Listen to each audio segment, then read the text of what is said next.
Սենց օրինակ բերեմ ռուս հումորիստ Գարիկ Խարլամովը մի օր ինչ-որ կետում է եղել խանութում, հումոր է արել, շատ խնդալու,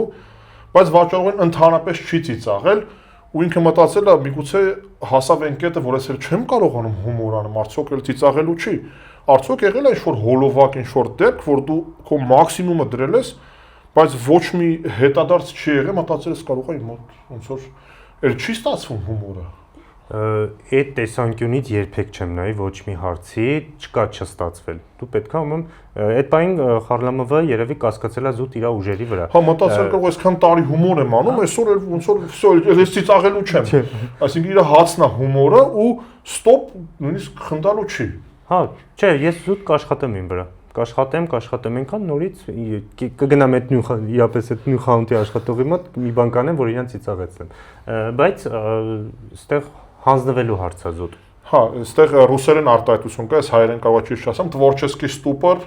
երբևէ լինում է։ Հա, իհարկե լինում է, մի քանի օր լավ քնում եմ, մի քիչ շատ կոֆե եմ խմում, իմ համար ռելաքսում եմ, կարևորը այդ բանին ուղեղը հանգիստ թողես։ Ուղեղը հանգիստ ես թողում, ինքը բացվում է, շնչում է ու սկսում ես նորից ստեղծագործել։